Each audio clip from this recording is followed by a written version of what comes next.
Have you ever wondered where the Titanic rested after it sank? The tale of the Titanic is shrouded in mystery and intrigue, and one such enigma was the exact location of its final resting place. For over 70 years, this remained an unanswered question, a puzzle piece missing from the grand tapestry of history. But then, in 1985, the puzzle was completed. A Franco-American expedition, led by the intrepid Dr. Robert Ballard, finally discovered the Titanic's wreckage.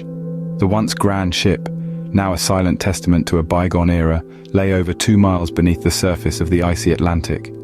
This monumental discovery brought with it a wave of renewed interest and a deeper understanding of the Titanic's tragic story. The uncovering of the wreckage was like turning a page, revealing a new chapter in this historical event.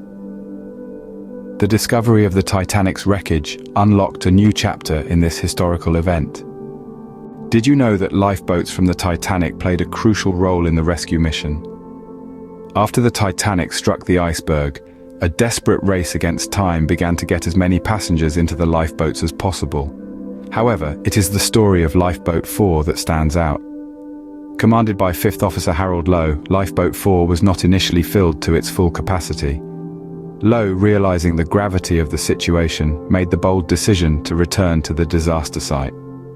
In the chilling darkness, amidst the cries and pleas for help, Lowe and his crew maneuvered Lifeboat 4, picking up survivors from the icy water.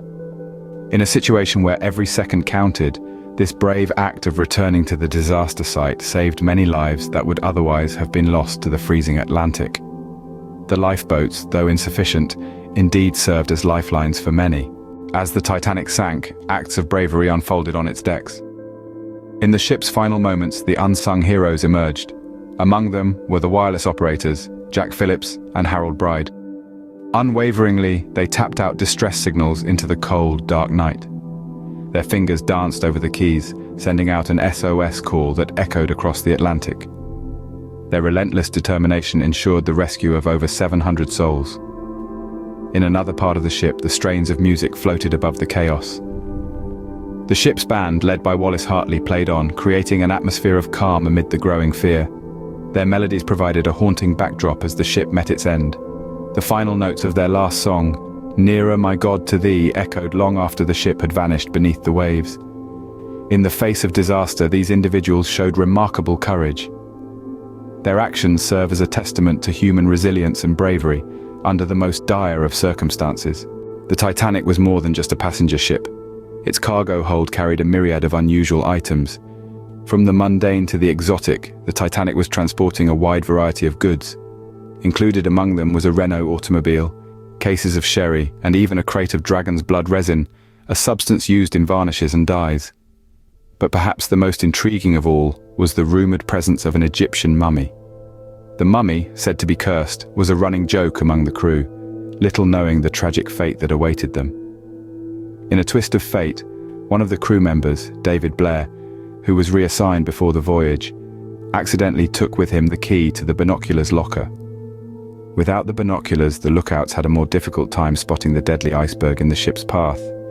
The Titanic's cargo hold was a trove of curiosities and mysteries. The Titanic's story didn't end with its sinking. Its two sister ships, the RMS Britannic and the RMS Olympic, carried on the legacy, although not without their share of misfortune. The Britannic, repurposed as a hospital ship during World War I, met its end in the Aegean Sea due to an unexplained explosion. The Olympic, often dubbed Old Reliable, had a long but accident-prone career involving a series of collisions. In a twist of fate, J.P. Morgan, the financial powerhouse behind the White Star Line, which operated the Titanic, narrowly escaped the disaster. He had planned to be on the maiden voyage, but illness led him to cancel his reservation at the last minute. Decades later, in 2012, an Italian judge ordered a symbolic posthumous trial for the Titanic's captain, Edward Smith.